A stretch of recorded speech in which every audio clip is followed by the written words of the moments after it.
Kasado Broadcasting Service, KBS-AM, Lunes hanggang Biyernes, laging on air. Serbisyo publiko, hatid namin sa masa. Let's go! Let's go! Sa mic at sa camera, laging alerto. Kuya Alan Valenzuela Bordeos, CEO, boss ng kwento. Si Kuya Arnold Aceveda, namuko, program director. Gabay at patnubay, balita at impormasyon, walang palya, protector. When Espino Lawson, news director, editor-in-chief. Issue ng lipunan at sa tao, walang relief. Si Kuya Ben Aludo, prangkado, kakima ang handog. Kwento sa field, tapat at walang palusot.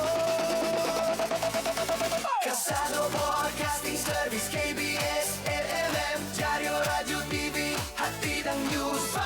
Serbisyo publiko sa bawat baryo at city. Team namin solid, mabilis, wagas at witty. Balita sa umaga, balita sa gabi. Mula sa radyo hanggang sa diaryo, di kami mabibi. Kuya Alan, Kuya Arnold, Kuya Wayne at Kuya Ben. Teamwork solid, wala atrasan, walang talo sa laban. Reporta sa field, editor sa studio. Mabilis na balita, hatid sa bawat kilo. Ikasa mo, gabay at patnubay, issue ng lipunan. Pagkatok itima, truth ang hatid namin sa bayan.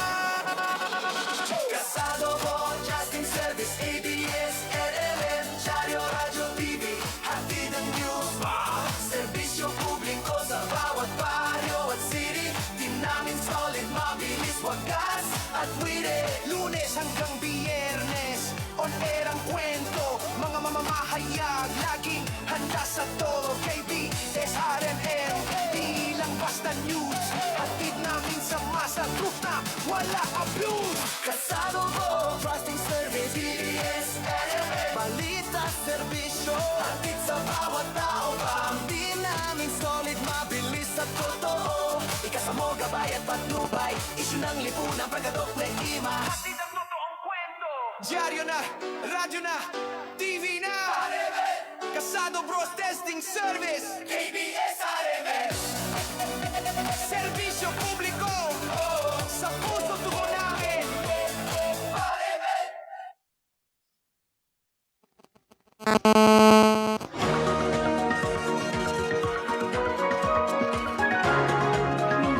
Habang mabigyan naman ang may 110 mga trabahador sa barangay.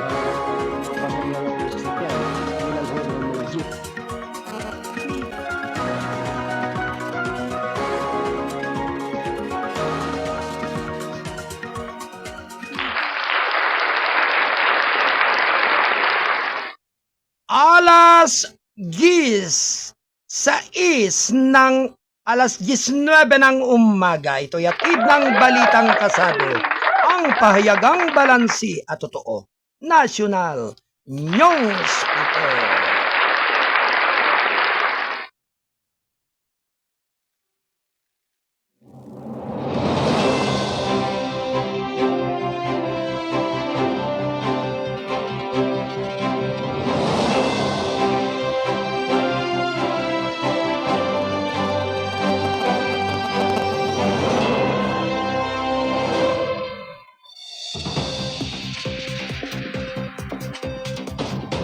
Okay mga kababayan, tuloy-tuloyin muli po ang ating pagtatanghal. Bagamat nagkaroon po ng technical problem ang ating linya sa kadahilanan pong nagkaroon po ng kaunting problema ang power ng ating istasyon. Kaya mulit-muli po mga kababayan, narito naman po tayo pang ipagpatuloy po natin ang ating pagtatanghal. At samahan niyo po kami sa loob ng 2 oras ng ating pagtatanghal. Ngayong araw ng Miyerkules, ganap na alas 10 ng umaga. Ito'y hatid ng balitang kasado, ang pahayagang balansi at totoo. National Newspaper. Birada, ura-urada.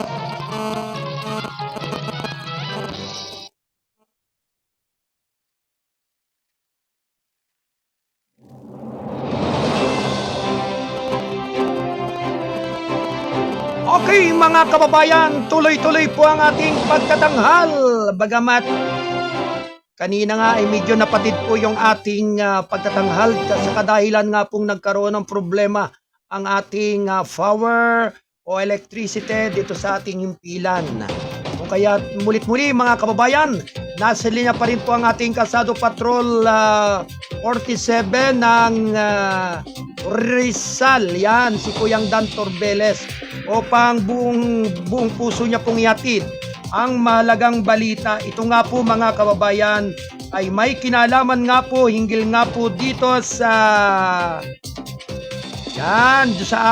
apat na mga suspect sa illegal na droga sa Rizal na magkahiwalay sa drug bypass operation ng Rizal PNP, higit kalating milyong halaga ng shabu ang nasamsam. Naku, napakalaki nito. Kaya ang detalye po nito mga kababayan ay magmumula po sa ating Kalsado Patrol 47. Kuyang Dan Torbeles. Alright, Kuyang Dan, nandiyan ka pa ba? Good morning!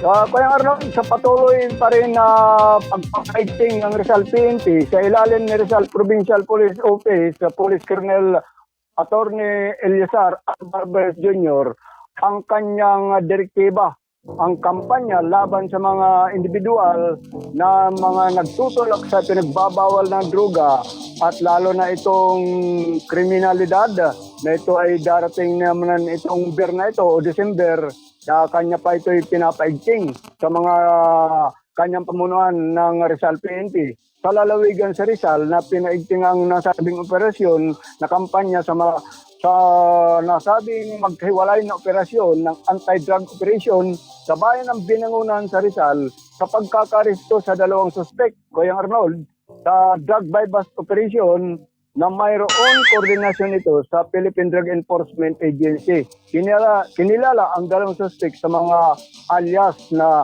Mikey, 39 anyos, high value individual, at 19 anyos, street level individual naman ito.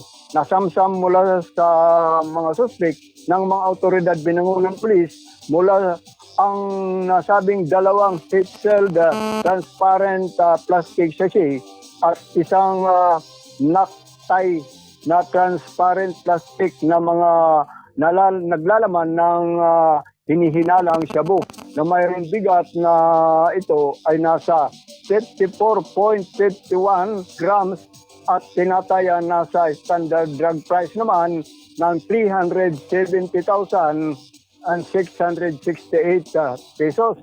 Kasamang nakumpiska ang isang black coins force, 5 tig 100 at isang 1,000 pesos na drug bypass money na ginamit laban dito naman sa mga suspect. Sa kanilang pagkakaresto, sumaksi ang nasabing Diomonoy Media at ang opisyal ng barangay. Samantala sa bayan ng Rodriguez Rizal, sa pamamagitan ng Station Drug Enforcement Unit ng Rodriguez Rizal, dating Montalban, nagkaroon ng surveillance muna at ng drug bypass operation.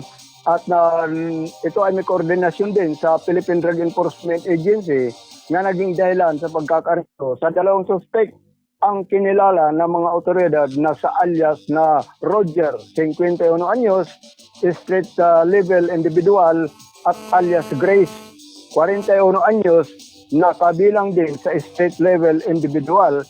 At mabintahan ng mga suspect ang isang pulis na nagpanggap na pusher buyer at agad sila ay inaresto ng iba pang mga pulis na sa naturang drug bypass operation at nasamsam mula sa mga suspect ang ilan high-shelled transparent plastic sachet na pinaniniwala ang hinihinalang shabu na nasa more or less 35 grams at nasa standard drug price naman na 238,000.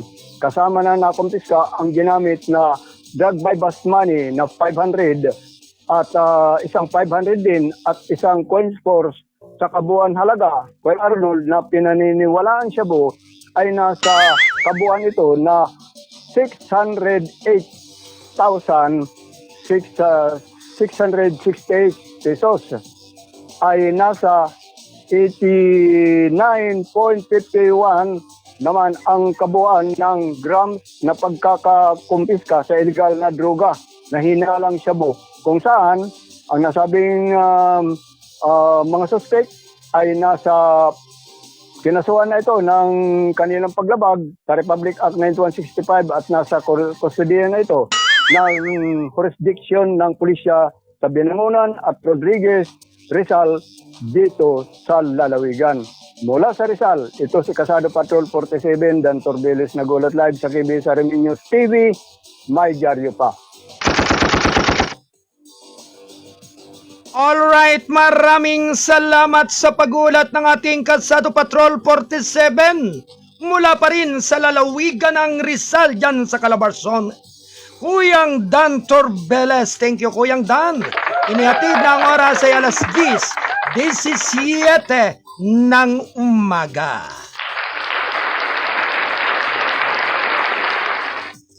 Samantala mga kababayan, tuloy-tuloy lamang ang ating paghatid ng mahalagang balita. Tunguin po naman natin ang pagulat ng ating Kasado Patroller. Mula pa rin dyan naman sa area ng Cavite ang pagbabalik ng ating Kasado Patrol 25. Kasado Patrol Report. Alright, ito po naman mga kababayan ay may kinalaman nga po.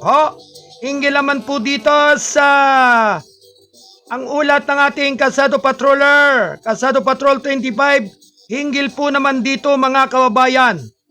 Dito sa hold up sa pawn shop sa at Mariso na mga tauhan ng Rosario Municipal Police Station ilang oras naman matapos ang insidente kahapon to ng umaga Kuya Rod. Nakilalang suspect sa alias sa Siama, residente to ng Rosario, dito yan sa Cavite, na naresto bandang alas 10 din kahapon dyan sa Barangay Tejeros Convention. Batay sa investigasyon, dakong alas 8:10 ng umaga kahapon nang pumasok ng suspect sa isang Palawan Punjab sa naturang barangay habang armado ng 9mm pistol at isang kitchen knife. Agad umano itong pinagbantayan ng security guard on duty sa naturang establishmento at tinutusan itong dumapa sa sahig bago sa pilitang kunin ang issued 9mm pistol ng gwardiya. Gamit ang nasabing armas, binasag umano ng suspect ang salamin ng display at tinangay ang assorted jewelry na hindi pa matukoy ang kabuang halaga. Matapos ang pagnanakaw, mabilis na tumakbo ang suspect sakay ng kanyang motorsiklo patungo umano sa direksyon ng General Trias dito rin sa Cavite. Agad namang kumilos ang Rosario Municipal Police Station at nagsagawa ng follow-up operation sa tumumuna ni Forles Lieutenant Colonel R.D.O. Bagaman, ang hipe ng Rosario Municipal Police Station, katuwang ang intelligence operatives, investigation sections at mga patrol personnel. Makalipas lamang ang ilang oras doon, natunton ng mga otoridad ang suspect diyan nga sa Barangay Tejeros Convention dito rin sa Rosario at tuluyang narespeto ang suspect. Na-recover mula sa kanya ang isang 9mm pistol na may magasin at 5 live ammunition bullet, isang kitchen knife, isang motorsiklong para sa pagpaparisto, itim na sa jogging pants, asul na jacket at isang cellular phone. Agad naman inugnay karon ng mga investigador ang nakuhang ebidensya sa isinasagawa ang pagnanakaw. Samantala, inihanda na ng Rosario Municipal Police Station ang mga kinakailang dokumento para sa inquest proceedings sa Office of the Provincial Prosecutor sa Imus City, Cavite. Kaugnay ng mga kasong maaaring isampa laban sa suspect. Depende sa resulta karon ng investigasyon at mga nakalap na ebidensya. Patuloy naman ang mga investigasyon upang matukoy ang eksaktong halaga ng mga lahas na natangay at makumpleto ang mga ebidensyang magagamit sa pagsasampa ng kanyang kaso. Kuya Arnold, may nabatin naman ako. Go ahead, Kuya Lando. Welcome sa bagong Chief of Police ng Maragundo na Municipal Police Station na si Police Major Muya. Ito Kuya Arnold, ang bagong upo ng Chief of Police ng Marongondon Municipal Police Station. Congratulations sa Major Moya. At itong kanyang Deputy Chief Arnold na si Lieutenant Mandapat. Ito ko Arnold, para itong magagaling na mga otoridad sa larangan ng pulisya. Mula pa rin dito sa lalawigan ng Cavite, Patrol 25. Ako si Double L, Kuya Landuluto. Nag-ulat para sa KBS RMN News, Diaryo na, TV pa. Maraming salamat. Kuya Arnold, meron pa akong isang ito. Okay, babalikan kita, Kuya Lando, makaraan ng ilan nating pagbabalita. Thank you, back to you, Kuya Arnold. Okay, ganap na alas 10:22 ng umaga. Ito'y hatid ng balitang kasabi. Ang pahayagang balansi at totoo, National Newspaper. Birada, ura-urada. At syempre, binabati po natin ang maligayang panonood at pakikinig si Ate Angging Hotbad Dialon. Syempre, binabati niya po ng magandang umaga si Joel San Vicente. Yan. Maraming salamat, Ate Angging Hotbad Dialon. Ganun din kay Ate Ocean Baldrias. Magandang umaga po sa inyong lahat dyan. Likewise kay Kuyang Chudi Tulang Soyman Jr. Mapagpalang umaga po sa inyong lahat. Tuloy-tuloy lamang po ang ating paghatid ng mga mahalagang mga balita. Round 1. Ready, go! Samantala mga kababayan, nananawagan ng PNP para sa responsabling paggamit ng AI ng mga larawan ng pulis sa social media. Round 1. Ready, go! Samantala, pinalalahanan ng Philippine National Police ang publiko na ang paggamit ng mga larawan ng mga pulis sa social media na nilikha ng artificial intelligence na maaaring mapagkamalang nagpakita ng mga tunay na miyembro ng organisasyon ng pulis ay maaaring magresulta ng legal na aksyon. Sa isang pahayag noong Martes, sinabi ni PNP Chief General Jose Melencio Sinartatis Jr. na ang paalala ay hindi nilalayong hadlangan ang paggamit ng bagong teknolohiya kundi upang itaguyod ang responsableng aplikasyon nito.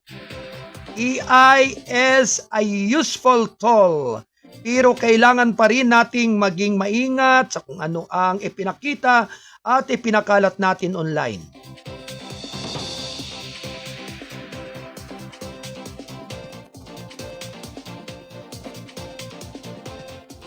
Kaya kapag police uniform ang gamit sa isang generated image, dapat malinaw na hindi ito tunay na police personnel. Simple lang ang punto, tangkilikin ang teknolohiya, ngunit gawin ito ng responsabili, sabi ni Nartates. Habang patuloy na ginagawang mas makatotohanan ng AI ang paggawa ng mga larawan at video, kinilala ng PNP ang potensyal nito habang hinihikayat ang mga gumagamit na maging transparent kapag ang nilalaman ay digital na nilikha o binago. Ang malinaw na napagkakakilanlan ng mga ganitong larawan ay makakatulong upang maiwasan ang kalituhan, maprotektahan ang integridad ng uniforme ng pulis, at maiwasan ang paglikha ng impression ng isang sibilyan ay isang tunay na pulis. Dagdag pa niya, ang uniforme ng pulisya ay may mas malalim na kahulugan para sa mga nagsusuot nito na kumakatawan hindi lamang sa kanilang profesyon kundi pati na rin sa tungkulin at tiwala na ipinagkatiwala sa kanila ng publiko.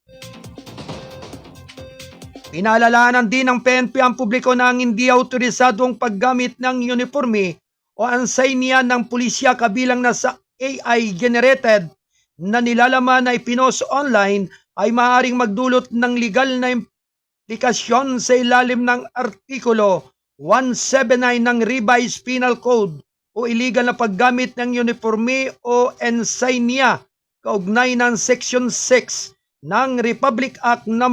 10175 na kilala rin bilang Cybercrime Prevention Act. Samantala, itinanggi ng National Capital Region Police Office nitong Martes ang mga ulat ng kumakalat sa social media na ang mga pulis ay magbibigay ng 1 linggong duty, 2 araw na pahinga na work arrangement at 8 oras na duty schedule. Sa isang pahayag, nilinaw ng NCRPO na ang mga ulat na ito ay ganap na mali at hindi sumasalamin sa anumang opisyal na ipinatutupad na patakaran. Mariing kunundina ng NCRPO ang pagkalat ng piking balita at mapanlinlang na mga naritibo na hinihikayat ang publiko at ang tauhan nito na tanggihan ang mga hindi beripikadong pahayag at umaasa lamang sa mga opisyal na channel ng NCRPO para sa tumpak na impormasyon dagdag pa nito.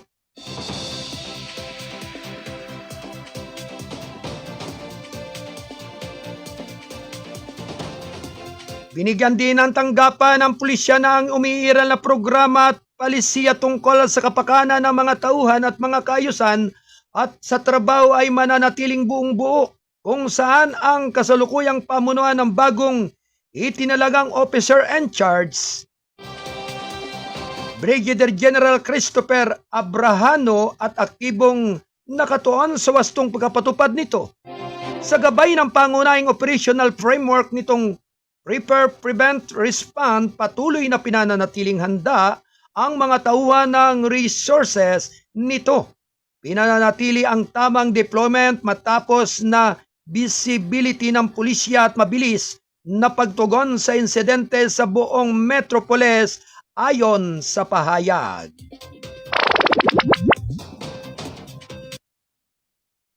Birada, ura-urada. Ganap na alas 10:29 ng umaga.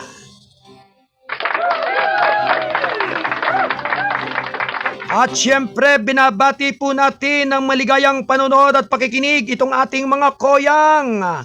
Tulad ni Koyang Francis Marcaida. Thank you, Koyang Francis Marcaida, sa iyong pagsubaybay at panonood ngayong araw ng Miyerkules. At syempre, ganun din sa lahat ng ating mga kasamahan sa hanap buhay at sa lahat ng ating mga kasapi ng mga responsabling mga mamamahayag ng Pilipinas. At syempre, sa lahat po ng ating mga kababayan po diyan sa buong lalawigan ng Rizal, Quezon, Laguna. Magandang umaga po sa inyong lahat at sumainyo ang pagpapala ng ating katastasang Diyos mula sa Karimlan. At syempre, magandang umaga din kay Kuyang Judy Tulansoyman Jr., ang isa nating kasado patroller na nakarubing sa buong lalawigan ng Rizal sa araw-araw hanggang Metro Manila. Samantala mga kababayan, ganap na alas 10:30 ng umaga.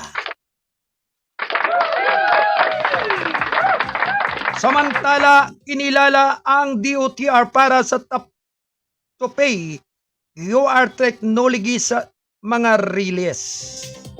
Round 1. Lady, go! Kinilala ang Department of Transportation ng Bangko Sentral ng Pilipinas para sa mga pagsisikap nitong gawing moderno ang koleksyon ng pamasahe sa pamamagitan ng Tap to Pay at Scan to Pay na teknolohiya sa mga sistema ng release ng bansa. Sa isang pahayag noong Martes, sinabi ng DOTR na kinilala sila bilang outstanding BSP stockholder para sa kanilang automated fire collection system project sa 2026 BSP stockholders appreciation ceremony noong August 10. Kasama sa inisyatiba ang tagapagpatupad ng Tap to Pay technology gamit ang EMV or Europay, Mastercard at Visa, credit at debit card at mga near-field communication device, pati na rin ang Scan to Pay QR technology sa Metro Rail Transit Line 3 at Light Rail Transit Line 2. Sinabi ng Acting DOTR Secretary Giovanni Lopez na layunin ng proyekto na bigyan ng mga Pilipinong nagko-commute ng oras, kaginawan na nararapat sa kanila. Ang aming misyon ay bigyan ng mga Pilipinong nagko-commute ng oras kaginawan at ginhawa na nararapat sa kanila habang pinalalawak namin ang cashless payment system sa aming transport network. Tinutugunan namin ang mahabang pila ng counter, pinadali ang araw-araw na paglalakbay ng mga pasahero at tagahatid ng modernong sistema ng transportasyon sa inuuna ang kapakanan ng aming mga commuters, sabi ni Lopez. Nagpasalamat si DOTR Undersecretary for Railways Timothy Jan Batan sa Central Bank at muling pinagtibay ang kanilang pangako na panatilihin ang inisyatiba. Ikinarangal naming suportahan ang vision ng BSP para sa isang interoperabling, eksklusibo at makabagong digital payment system sa pamagitan ng modernisasyon ng koleksyon ng pamasahe sa pampublikong transportation. Sama-sama, bumuo kami ng mas tuloy-tuloy na karanasan na pag-commute para sa bawat Pilipino, sabi ni Batan. Sinabi ng DOTR na ang pagkilala ay naaayon sa direktiba ni Pangulong Ferdinand R. Marcos Jr. na ilunsad ang mga digital na sistema ng pagbabayad sa iba't ibang transport network. Alas 10:33 ng umaga. Samantala mga kababayan, tuloy-tuloy lamang ang ating paghatid ng mga karagdagang mga balita. PH at New Zealand pinalakas ang kooperasyon. Tinitingnan na mas matibay ng mga proteksyon sa mga OFW. Round 1. Ready, go! Samantala mga kababayan, PH sa New Zealand, pinagtibay ng Pilipinas at New Zealand ang bilateral na kooperasyon sa mga migranting manggagawa sa nagtutulak para sa ligtas at mas responsabling pag-recruit at mas matibay na proteksyon para sa mga manggagawang Pilipino. Habang ipinagdiriwang ng dalawang bansa ang ika-60 taon ng diplomatikong ugnayan sa pagdiriwang ng Philippine-New Zealand Friendship Week sa Mandaluyong City nitong Martes, binanggit ni Department of Migrant Workers Secretary Hans Leo Cagdac na ang mga overseas Filipino workers at ang kanilang mga employer sa New Zealand ay nag-ugnay at nagpatibay sa matagal ng ugnayan ng dalawang bansa. Kaya patuloy tayo, pinapalakas, binigyan din at pinibigyang diin ngayon ang pagkakaibigan na matagal nang nabuo bago tayo. Ang milestone na ito ay sumasalamin sa 6 na dekada ng ating pagtutulungan at sama-samang pangako sa kapakanan at dignidad ng ating mga mamamayan. Aniya binanggit ni Cagdac ang Memorandum of Agreement on Labor Cooperation na nilagdaan noong taong 2008 at ang Agreement on Principles and Controls for Recruiting and Safeguarding Filipino Workers in New Zealand na nilagdaan noong taong 2015 na ayon sa kanya ay naglatag ng pundasyon para sa labor partnership ng dalawang bansa. Sinabi niya na ang mga kasunduang ito ay sumasalamin sa isang pagsasamang pangako sa ethical at responsabling pagre-recruit pagsunod sa mga batas ng dalawang bansa at proteksyon sa mga manggagawang Pilipino sa buong panahon ng migration at trabaho. Pinag-usapan din ang dalawang bansa ang karagdagang kooperasyon para sa ligtas na paggalaw ng mga manggagawa, regular na mga landas ng migrasyon at mga pagsisikap laban sa human trafficking. Sa paglipas ng mga taon, aniya ang bilateral ng ugnayan ito ay lumalalim at lumalim na binugbog na mas malawak na pakikilahok sa Asia-Pacific at sa kanilang pinagsamang pangako sa regional na kooperasyon kabilang na ang sa pamagitan ng ASEAN. Patuloy na sinisikap ng Pilipinas at New Zealand na matiyak na ang paggalaw ng paggawa ay sinasagawa ng maayos, responsable at kapaki-pakinabang na may paggalang sa mga karapatan, kapakanan at dignidad ng mga manggagawa, aniya.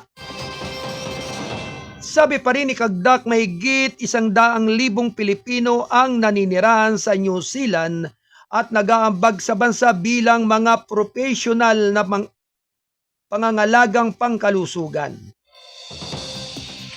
Mga bihasang manggagawa, mga guro at mga manggagawa na nagsisilbing buhay na tulay ng pagkakaibigan sa pagitan ng dalawang bansa at nagpapalakas ng pag-unawa sa kultura, kooperasyon, pang-ekonomiya at ugnayang panlipunan.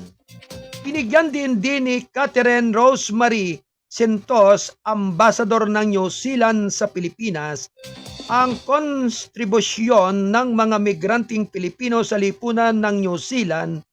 Ang mga Pilipino ay sa pinakamalaki at pinakamabilis na lumalaking komunidad ng mga migrante sa New Zealand. Ang kanilang dedikasyon, talento at pagsusumikap ay nagpapayaman sa ating mga lugar ng trabaho, komunidad at nag-aambag sa mga sektor sa mahalaga ng ekonomiya ng New Zealand. Kabilang na ang pangangalaga sa kalusugan, pangangalaga sa matatanda, agrikultura, kultura, construction, hospitality at edukasyon, marami pang iba, sabi niya. Bukod sa kanilang kontribusyon pang-ekonomiya, sinabi ni Mac Lantos, pinatibay din ng mga Pilipino ng Filipino-New Zealander ang komunidad at ugnayan sa pagitan ng mga tao. Sinabi ng Philippine Ambassador sa New Zealand na si Kera Christian Azucena na nananatiling nakatuon ang pamahalaan ng Pilipinas sa kapakanan ng mga Pilipino sa New Zealand. Kabilang ang mga migranteng manggagawa, estudyante at permanenteng residente. Lubos kami nagpapasalamat sa pagkikipagtulungan ng pamahalaan ng New Zealand at ng ahensya nito upang matiyak ang aming mga kababayan ay tinatrato ng batas at mas dignidad na nirespeto at sinuportahan sa pagbuo ng ligtas at makabuluhang buhay sa New Zealand kasama ang kanilang mga pamilya, aniya. Samantala, sinabi pa rin ni Kagdak na ang mga pagsisikap ng mga bansa na palakasin ang kooperasyon sa paggawa ay dapat ding mag-focus sa kapakanan ng mga manggagawa at hindi lamang sa bilang ng mga deploy. Sa huli, ang tagumpay ng migrasyon ng paggawa ay hindi dapat sukatin lamang sa bilang ng mga manggagawa sa ibang bansa.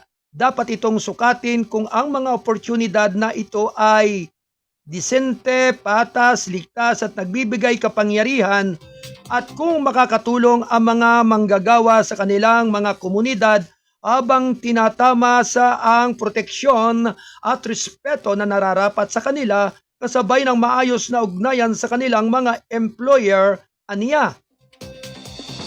Bilang anak ng dating OFW, inalala ni Kagdak ang mga pag-asa at hangarin ng mga pamilyang Pilipino kapag nagpasyang isang miyembro ng pamilya na magtatrabaho sa ibang bansa. Nabinanggit na ang mga desisyong ito ay maaaring magdala ng pag-asa at pangarap, hangarin at kasiyahan sa mga pamilya. Thank you. 40 minutos makalipas ang 10:00 ng umaga.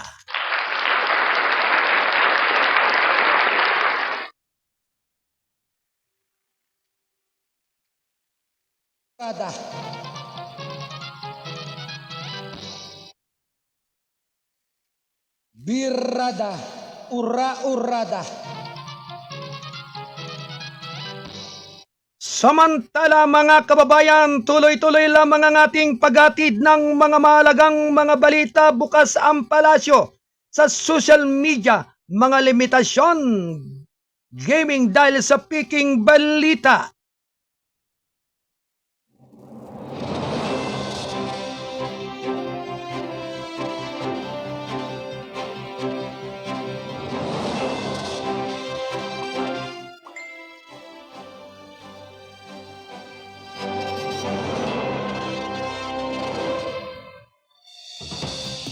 Alright, Kalsado Patrol 25 standby. Report. Samantala, sinabi ng Malacanang itong Martes na bukas sila sa mga panukalayang pinagbawal ang mga social media platform tulad ng Facebook at mga gaming application kung matuklasang magdudulot ito ng seryosong panganib sa kaligtasan ng publiko at hindi tugunan ang maling impormasyon at mga pinsalang online. Nagbigay ng pahayag si Palos Press Officer Clark Castro matapos sabihin ng Cybercrime Investigation and Coordinating Center na pinag-iisipan nilang irekomenda ang pagbabawal sa Facebook kasunod ng nakamamatay na pamamaril sa Ateneo de Zamboanga University. Sinabi ni Castro na ang anumang panukala ay kailangang pag-aralan muna lalo na kung hindi nakikipagtulungan ang mga plataporma sa mga pagsisikap ng gobyerno na protektahan ang mga Pilipino mula sa karahasan, muling impormasyon at iba pang panganib online. Kung kinakailangan po ito po ang pag-aralan kasi marami po talagang hindi lamang po nagiging maras yung nakikita natin sa iba't ibang klase sa social media platform at social media. Kailangan din pong pag-aralan kung ito ba ay nakakabuti sa paglaganap ng mga fake news sa ating bansa, sabi ni Castro. Sinabi niya na ang mga plataporma na hindi nagbibigay ng sapat na pananagutan o agad na tumutugon sa mga kahilingan ng gobyerno upang protektahan ang mga gumagamit na dapat suriin. Kung hindi magkakaroon ng accountability ang anumang social media platform at parang nabaliwala ang ating mga hiling para maprotektahan ang ating mga kababayan laban sa karahasan, laban sa fake news. Kung mabagal ang pagtugon, magandang pag-isipan at pag-aralan kung dapat silang manatili na parte ng ating sistema, sabi niya. Nang tanungin kung ang ganitong pagbabawal ay maaaring lumabag sa kalayaan sa pagpapahayag, pinag-iba ni Castro ang maling impormasyon at lehitimong kritisismo. Iba naman po kasi yung fake news, iba naman po kasi yung ikaw ay naglahad lamang ng inyong opinyon. Kritiko ka. Hindi po iyan pinagbabawalan, sabi niya. Wala pong pinagbabawalang kritiko lalong-lalo na sa panahon ngayon ni Pangulong Marcos Jr., dagdag pa niya. Sinabi ni Castro na ang alalahanin ng administrasyon ay ang sinadyang pagpapalaganap ng maling impormasyon, lalo na ang posibleng epekto nito sa mga kabataan. Sabi niya na isaalang-alang din ng gobyerno ang iba pang mga digital na platform at aplikasyon na maaaring magdulot ng panganib sa mga bata at sa bansa. Nananatiling isa ang Facebook na pinakaginagamit ng social media platform sa bansa na may humigit kumulang na 75 milyong Pilipinong users. Thank you. Birada, ura-urada.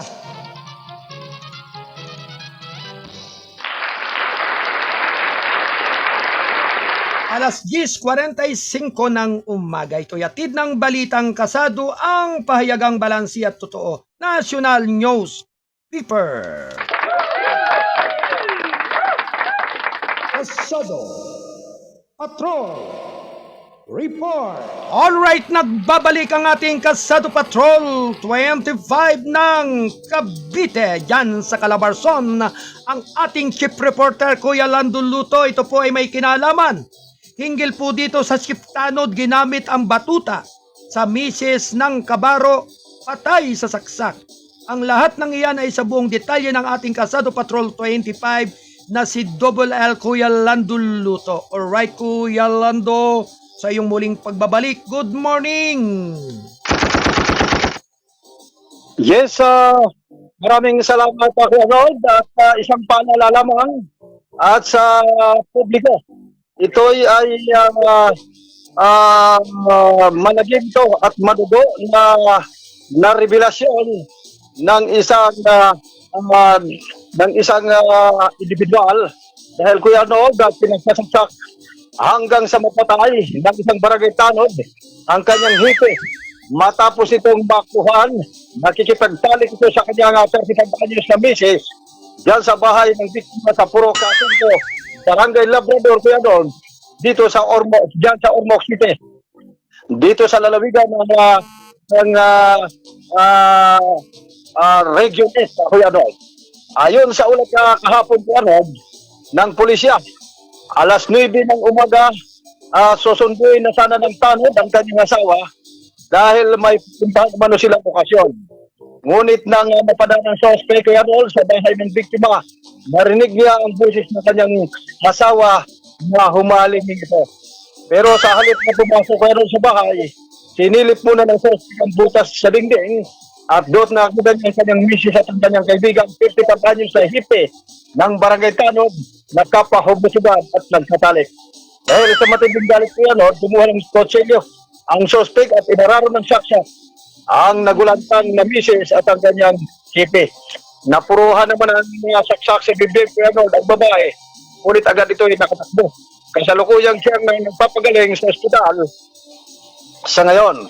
Sa pulisya ko nga, sinabi ng suspect na sobrang sakit ang pangyayari dahil hindi man niya na inaasahan na magagawa ng kanyang misis na siya ay pagtaksilan at malapit pa niyang kaibigan.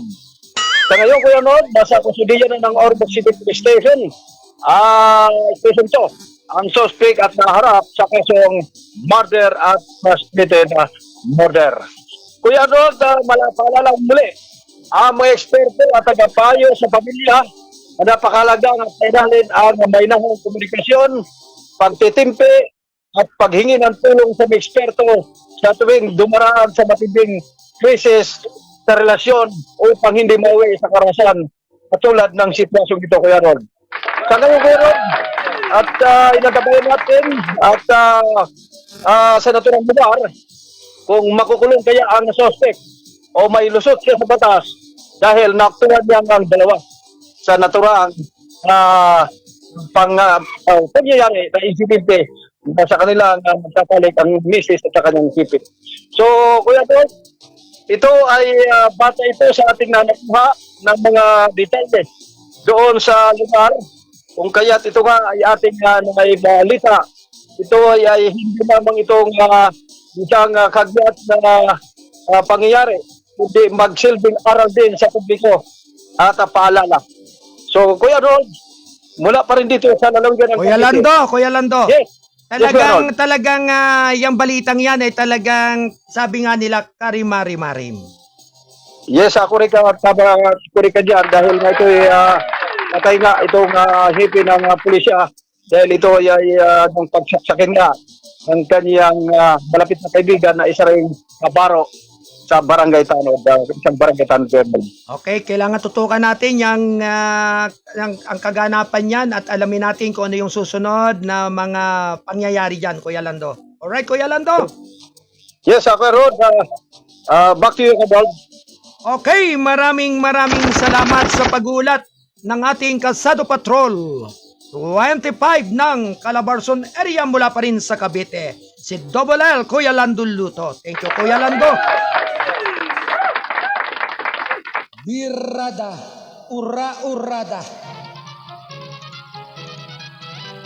10 minuto bago ikalabing-isa ng umaga, ito'y atid ng balitang kasado ang payagang balansi. At totoo, National Newspaper. At syempre, maligayang panonood po sa ating Kalsado Patrol, Kuyang Joseph Litablan ng Rizal. Magpagpalang umaga, Kuyang Joseph. Siya po ay isang master baker at sabi nga po madaling araw pa talagang dinudumog na ang kanyang bakery dahil sa kanyang hot pandesal. At mga buns talagang matindi ang tinapay ni Kuyang Otep sa kanilang bakery dyan sa Sitio Borol, Barangay San Juan, Taytay, Rizal.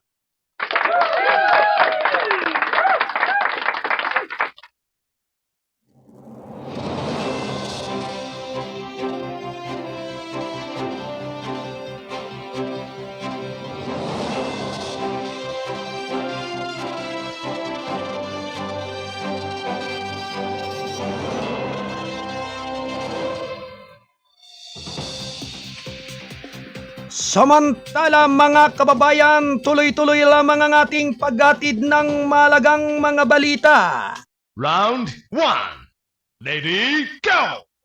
Naharap ang pulis sa posibleng kriminal na kaso dahil sa pamamaril sa Tacloban. Round 1. Lady, go!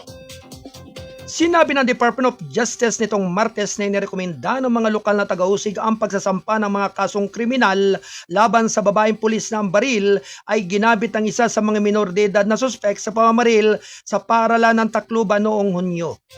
Sinabi ng tagapagsalita ng Department of Justice na si Polo Martinez na noong Agosto 20, nagpasiyang Office of the City Prosecutor ng Tacloban City na irekomenda ang pagsasampa ng kaso para sa pabaya at walang ingat na pagpatay sa nagresulta sa maraming pagpatay at pisikal na pinsala laban kay Police Staff Sergeant Arla Ray Pasencia.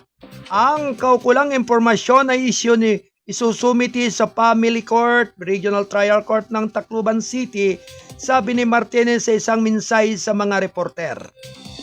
Sinabi niya na ang rekomendasyon ay sumusunod sa paunang investigasyon na isinampa sa reklamo ng mga magulang at estudyante ng San Jose National High School. Kaugnay na rin ang insidente ng pamamaril na pumatay sa 3 estudyante at nakasugat ng 20 pa.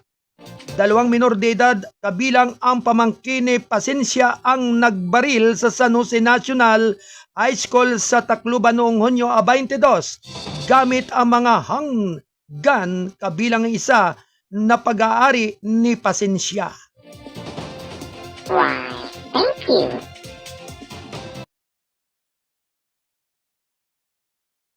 Urada.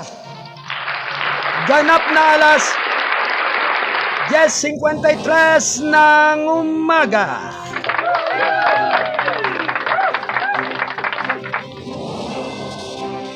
Samantala, payag ni Ortonio ang kahilingan ng OBP para sa kumpiyansang pundo ay walang mga sumusuportang dokumento. Round 1. Lady, go!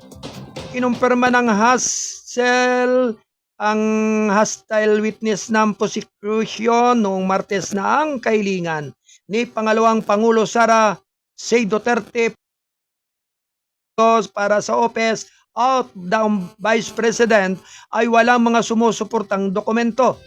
Si Lemuel Ortuño, Assistant Chief of Staff ng OBP na may ranggong Assistant Secretary, ay nagbigay ng kumpirmasyon bilang tugon sa mga tanong ng pribadong tagapayo para sa panel ng mga tagausig ng House of Representatives na si May Dibinagracia. Sinabi ni Ortuño sa Korte ng Impeachment na desisyon ng pangalawang Pangulo ang humiling ng konfidensyal na pundo sa isang liham sa Department of Budget and Management na may pitsang August 22, taong 2022. Ang pangalawang Pangulo rin ang nagtakda ng halaga ng konfidensyal na pundo. Aniya, oo, ang pagpapasya para sa halaga ay nasa pagpapasya ng pangalawang Pangulo, sabi ni Ortuño. Binanggit ni Dibinagracia sa liham, humiling ang OBP ng 4 na bagay: dagdag na tulong pinansyal at subsidiya, pagtaas ng opisyal na allowance sa pagkatungkulin, karagdagang 172 co-terminus na constructual na position at mga confidential na pundo. Sinabi niya na naglakip ang OBP sa mga sumusuportang dokumento para sa unang 3 item ngunit hindi para sa kahilingan para sa confidential na pundo. Inamin ni Ortuño na walang kalkulasyon na isinumiti upang suportahan ang apila sa confidential na pundo. Tama, walang kalkulasyon, sagot niya. Oo, wala sa katunayan, walang attachment na sumusuporta sa kahilingan ng OBP para sa confidential na pundo. Tama ba? Tanong ni Dibinagracia. Oo, tama iyon. Walang attachment, ma'am, sagot ni Ortuño.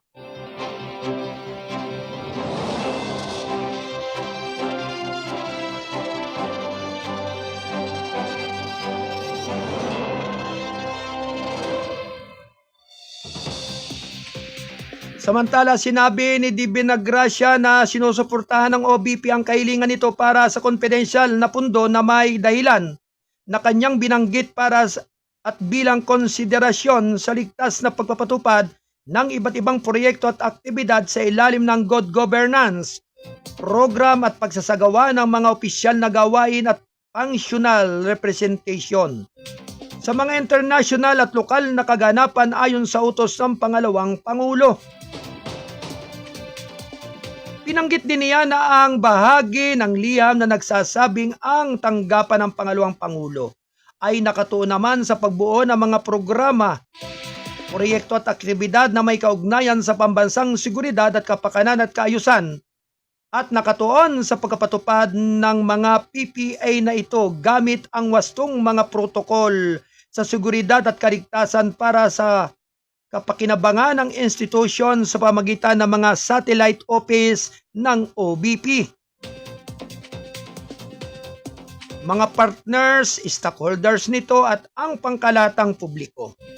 Iniling rin niya kay Ortonio na dahil ang OBP ay nangako na magbuo, ibig sabihin nito ay wala pang PPA. Ang tanggapan ng pangalawang Pangulo na may kaugnayan sa pambansang seguridad at kapayapaan at kaayusan ng humihiling ito ng konfidensyal na pundo. Batay na rin sa liham, ma'am, may pangako na isumiti ang mga plano na at programa, sabi ni Ortonio. Nilinaw ng tagapayo ng prosecution na batay sa liham ang pangako ng OBP ay bumuo hindi magsumiti ng mga programa, proyekto at aktibidad.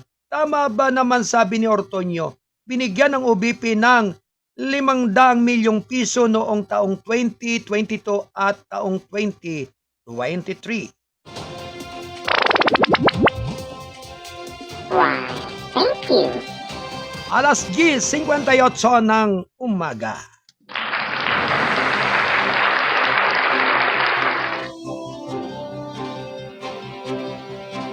Samantala mga kababayan, tuloy-tuloy lamang ang ating paghatid ng malagang mga balita. Round 1. Ready, go! Ipinagpaliban ng komite ang paghatid ng mga supply at kagamitan mula sa BSK. Round 1. Ready, go! Ibinunyag ng Komisyon ng Eleksyon itong Martes na naantala ang paghatid ng mga supply at gamit para sa halalan, kaugnay na rin ang pagsasagawa ng Barangay Sangguniang Kabataan Elections dahil sa panukalang ipagpaliban ng halalan sa Nobyembre 2. Sinabi ni Committee Chairman George Garcia na inutusan nila ang kanilang mga supplier na pigilan ang paghahatid ng mga materyales sa survey na kanilang nakuha sa pamagitan ng pampublikong bidding. Pinagpaliban muna namin ang paghahatid ng mga supply nais naming matiyak at makuha ang malinaw na kumpirmasyon kung ang halalan ay umuusad o hindi, sabi niya sa isang panayam. Madali lang ang paghahatid kapag natapos na ang proseso ng pagkuha dagdag ng pinuno ng full body. Binanggit niya na bukod sa paghahatid ng mga supply, naghahanda rin silang ipagpaliban ang mga pagsasanay para sa mga maglilingkod sa BSKE na balak nilang isagawa sa kalagitnaan ng Setyembre. Hindi pa nagsisimula ang pagsasanay ng aming mga guro na nagsisilbi sa halalan. Magsisimula ito mga 3 linggo mula ngayon, sabi ni Garcia. Kapag nagsimula na ang pagsasanay, sasagutin namin ang gastos sa lugar kung saan sila magtitipon, pati na rin ang kanilang transportasyon at pagkain, dagdag pa niya. Kasabay nito muling iginiit ni Garcia ang kanilang panawagan na agad maglabas ng desisyon ang Senado at kapulungan ng mga kinatawan kung nais nilang isagawa o hindi ang mga halalan para sa nayon at kabataan sa susunod na buwan. Patuloy kaming humihiling ng malinaw na sagot ngayong Setyembre kung itutuloy ba ng BSKE o hindi, aniya.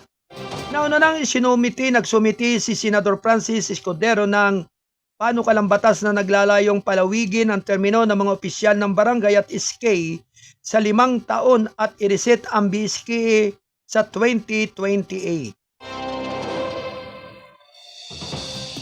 Gayon din nagsampa si Negros Occidental Representative Javier Miguel Benitez ng panukalang batas na humiling na ipagpaliban ang halala noong Nobyembre 2 at ilipat ito sa Nobyembre 2028.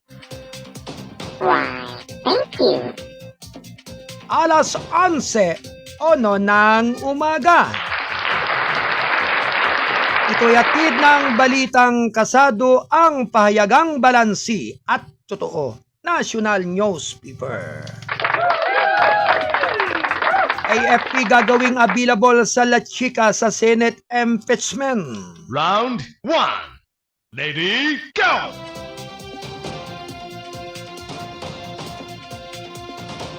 Samantala mga kababayan, sinabi ng Armed Forces of the Philippines itong Martes na handa silang ipagkaloob sa Senate Impeachment Court si Army Colonel Raymond Dante La Chica kapag sila ay nagsubpena upang magpatotoo. Si La Chica ay dating pinuno ng Vice Presidential Security Protection Group ni Pangalawang Pangulong Sara C. Duterte. Sa tingin ko, kailangan muna nating matanggap ang subpena sa tingin ko. Kami sa AFP ay palaging igagalang ang rule of law at lahat ng partikular na proseso o demokratikong proseso na isinasagawa at isa rito ay ang kaalaman ng partikular na hukuman na magsubpena ng partikular na mga tao, sabi ni Colonel Cerces Trinidad. Pinuno ng opisina ng pampublikong usapin ng AFP. Sa isang media briefing sa Camp Aguinaldo sa Quezon City, sinabi ni Trinidad na kailangang ipaalam ang AFP kay La Chica kung sakaling maglabas ng subpena sa kanya. Ayaw naming maghula sa mga kilos ng ibang tao ngunit palaging susundin ng AFP ang rule of law aniya. Sa kasulukuyan, si La Chica ay attached and assigned sa Philippine Army Support Command sa Port Bonifacio, Taguig City. Sinabi rin ng tagapagsalita ng AFP na si Colonel Francel Margaret Padilla na susunod ang militar kapag naibigay na ang tamang tawag. Kapag po mayroon pong tamang tawag, susundin namin ang subpena, sabi niya.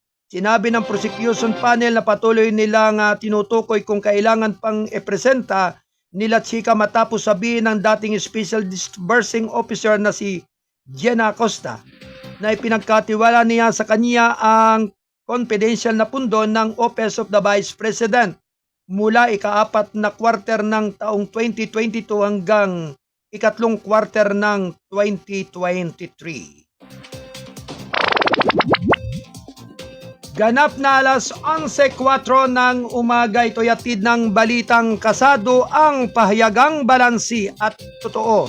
National Newspaper. Birada, ura-urada.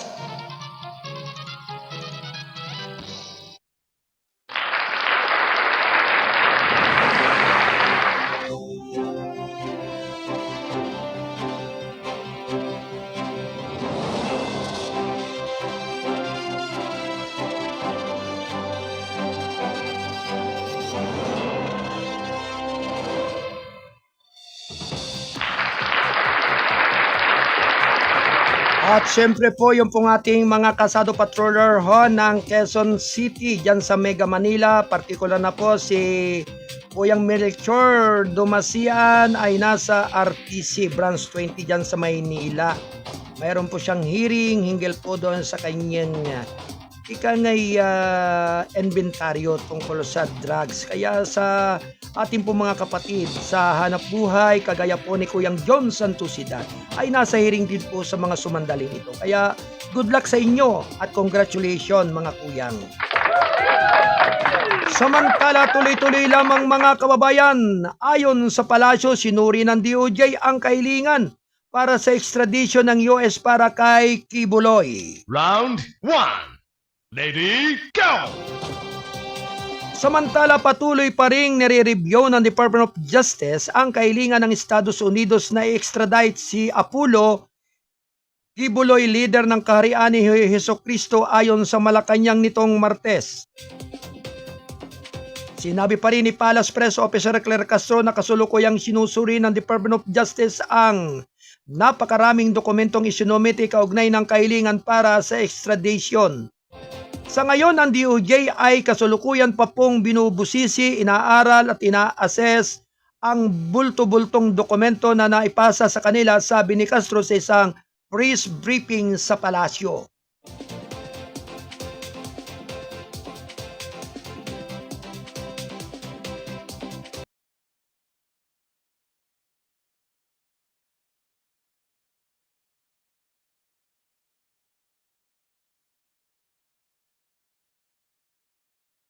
angkop. Ayon po ng pagkatapos sa mga kaso laban sa kanya.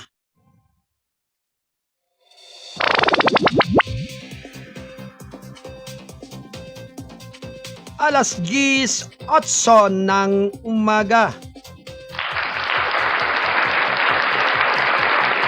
Samantala mga kababayan, nagbabala ang DMW sa mga Pilipino BS New Zealand job scam. Round 1. Lady, go!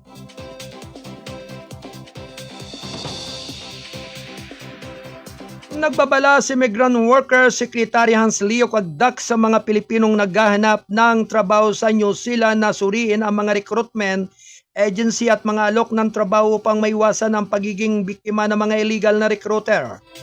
Sa isang panayam sa pagdiriwang ng Philippine-New Zealand Friendship Week sa Mandaluyong City noong Martes, nagbabala si Kagdak sa mga illegal na recruiter na hahabulin sila ng DMW kamakailan lang 1,700 ang recruit on false jobs to Europe. Itong ahensya ng Algio, iwasan ang ahensya na yan at inansila natin yan at inaresto pa ang may-ari, sabi niya. Binanggit ni Kagdak ng DMW ay nagsasagawa na ng humigit kumulang 30 operasyon ng pagsasara sa Metro Manila at ngayon ay nahahabol na ang mga illegal na recruiter na nakabase sa labas ng Rio ng kabisera. Dito sa Metro Manila, naka-30 closure na tayo ngayong taon, but outside of Metro Manila, maganda po kayong illegal recruiter dyan, hahanapin ka namin, sabi niya. Noong Agosto 20, sinabi ng DMW na isang babae na di umano'y sangkot sa isang syndicated illegal recruitment activity at estafa scam ang naristo sa Iloilo City. Di umano'y pinatakbo niya ang Paragon Visa Consultancy at nag-recruit ng mga Pilipino noong taong 2025 sa pamamagitan ng pag-aalok ng trabaho sa New Zealand. Na naniningil ng processing at recruitment fees mula 100,000 piso hanggang 300,000 piso. Sinabi pa rin ng DMW na nagsampa na sila ng 13 kaso laban sa babae dahil sa syndicated illegal recruitment at estafa. Ayon pa rin sa tuklasan ng ilang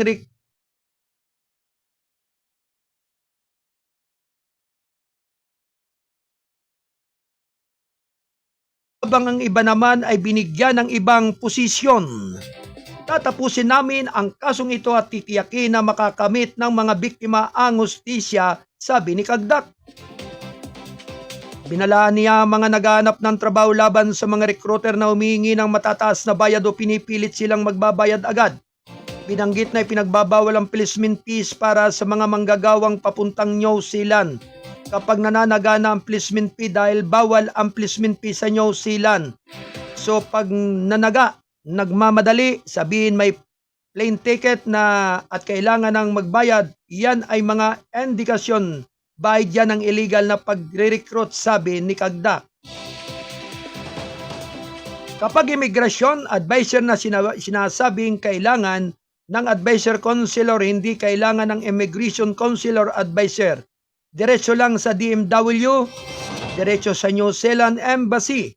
Dagdag niya, pinalalahanan ni Kagdak ang mga aplikante na makipag-ugnayan naman lamang sa mga lisensyadong recruitment agency.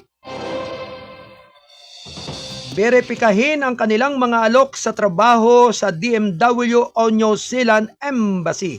Kunin ang tamang work visa bago umalis ng bansa. Why, thank you. Alas 11:12 ng umaga, ito'y atid ng balitang kasado ang pahayagang balansi at totoo. National Newspaper.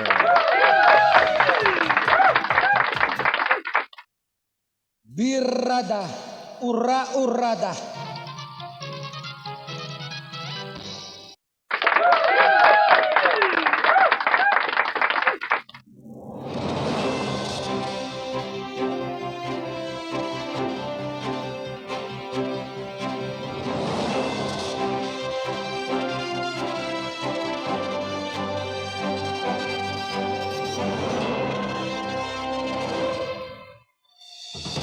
At yan ang ating mga kabuang mga balita mula sa ating bulwagan ng balitaan. Mula pa rin dito sa Studio 1 at mula rin sa Studio 2, bulwagan ng balitaan. Pinabati po natin ng magandang umaga ang lahat ng ating mga nakapiling dito sa ating Studio 1 mula data sa ating technical side, ang ating production assistant, Ate Del Aldea Santos. At ganun din ang ating nasa Studio 2, na kinaroroonan ni Ate Cora Biernes, ni Ate Joy Pasco, at ang ating tagapagtaguyod ng ating palatuntunan ng gabay at patnubay, balita at informasyon, Attorney Mike Bordeos. At siyempre ganun din ang ating nasa Studio 3, bulwagan ng balitaan, Kuyang John Waynes Pino Lawson. Maraming salamat po sa lahat ng ating mga nakapiling na mga kasado patroller sa pangunguna ni Kuyang Dan Torbeles, Kuyang Lando Luto, ang ating publisher, ang ating kasado patrol 1, si Kuyang Alan Bordeos. At ganun din ang lahat ng ating mga kolumnista at writer ng ating balitang kasado. Panatiliin lamang po ang pagbabasa nito at patuloy na subaybayan. Lingguhan po ang labas ng ating mga balita sa ating pahayagang balansi at totoo. Yan po ay ang dyaryo ng balitang kasado.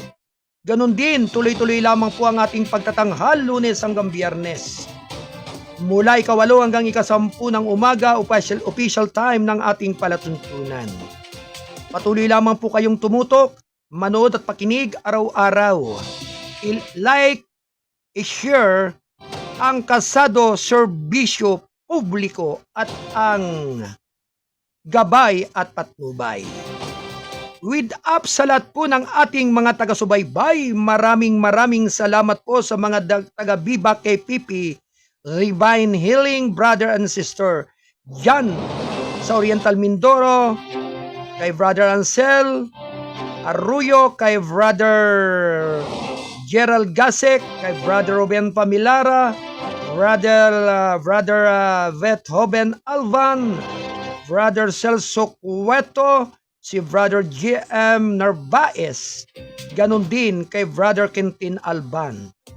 Binabati rin po natin ang magandang umaga at pinasalamatan si Brother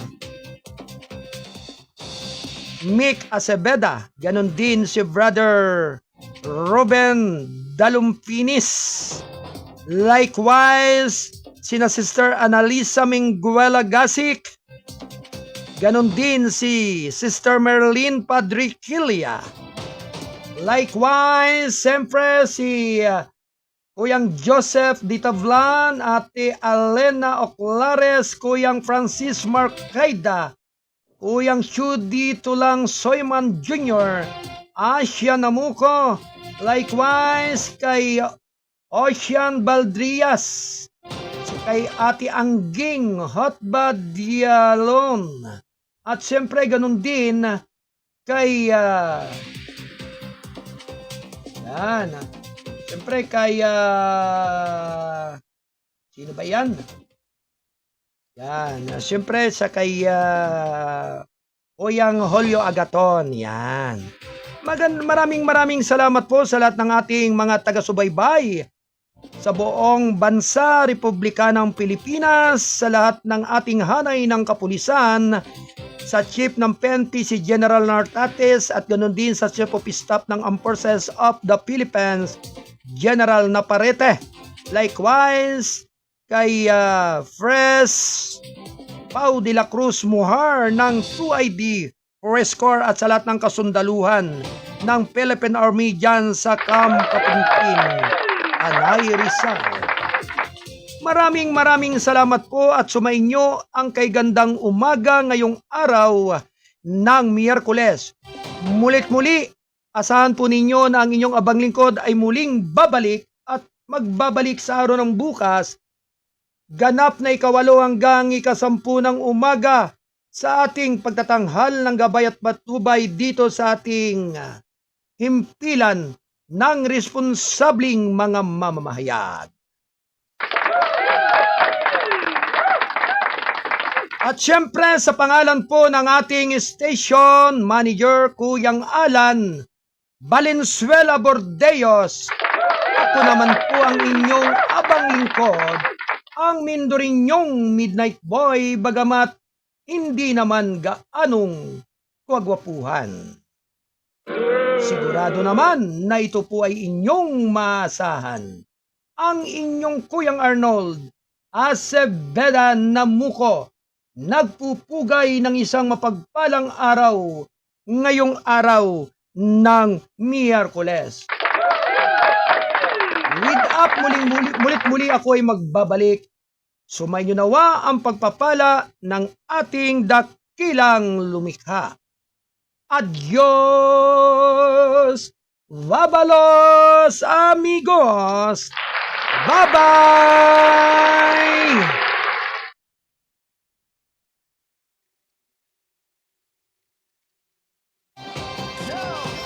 Kasado Broadcasting Service, KBS, Lunes hanggang Biyernes, laging on air.